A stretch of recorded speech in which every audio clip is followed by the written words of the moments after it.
Welcome to the Spiritual Deep Dive in 5 podcast. So glad you could join us to spend some time reflecting on God and His love for each of us today. Make sure to like this video, hit the subscribe button, ring that bell. That way you'll never miss out on any of our content. The Spiritual Deep Dive podcast is posted Monday through Friday by Christ Church of Flagstaff here in Flagstaff, Arizona. And you can find more information about our church online at ccof.church. Thank you so much for watching, and we are so excited to see what God is going to do in your life because you are committed to spending time with Him. So I think we all have people that we relate to when we're reading the Bible. I always relate to Peter. I love him. But there's one story that literally every time I read it, I can't read it without weeping because I just relate so wholly to it. And it's actually a super familiar story, and I'm just going to read it to you now. Let me set the scene. This is the resurrection of Jesus. So he's just died. They put him in a tomb, a borrowed tomb. And the next morning, Mary went out there and found the tomb, the door to the tomb, the stone that was in front of it, rolled away. And it was empty inside.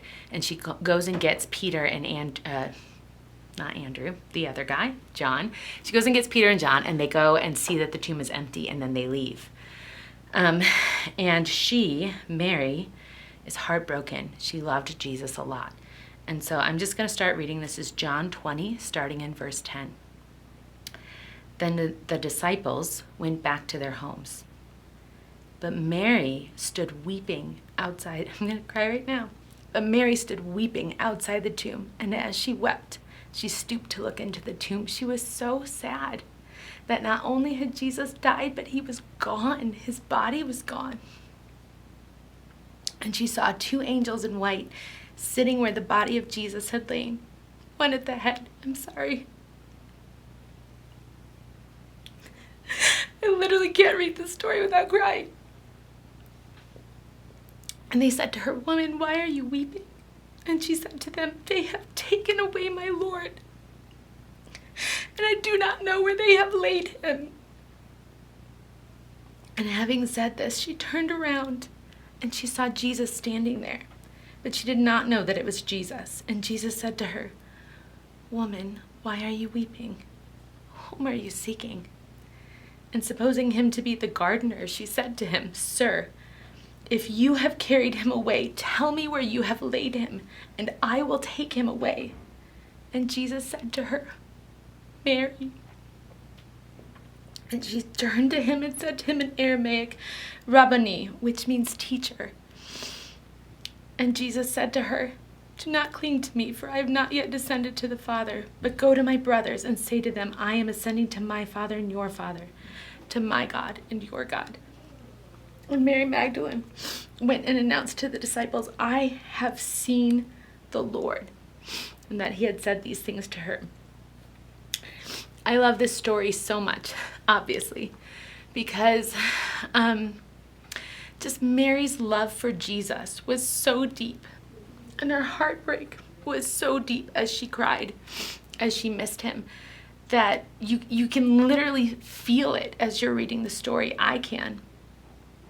And his tenderness toward her as he just says her name, Mary. And it opens her eyes and she sees him. And I just picture her in that moment, just realizing what has happened. And, she's like, "If you know where his body is, please tell me." And then he says her name and she recognizes him. And I just can picture the feelings inside her changing from like despair and heartbreak to just joy. There's her teacher. There's Jesus in front of her. And I'm assuming that he says, "Do not cling to me," because she's clinging to him. Like, that's always a picture. She just like grabs him, Jesus. And he has to tell her, you don't get to cling to me. I have stuff to do. But it's tender. It's tenderness that he shares with her. And then he lets her be the one to tell first the disciples and then the world that he's back, that he's here. She's the first person who sees him. And I think it's because just she loved him so much that she was the one who was there. And I think for me, every time I read this, I cry. And it's because, like, first of all, I want to love Jesus that fully, and Mary's feelings toward him remind me of who he is and what he did for her and what he's done for me, and it increases my depth of love for Jesus. And just his tenderness toward her and the way he said, he just kind of, I think, in my mind, I always picture him letting her cling to him for a moment and then saying, okay, you have to go tell everyone, this is the beginning of the good stuff. It makes me love Jesus more, and it makes me more willing to let him into the deep parts of me when I read this story and connect so deeply with Mary. So sorry that I cried through all this, but I just wanted to share that with you guys and let you experience that depth of emotion with me. So just take that and do what you want with it.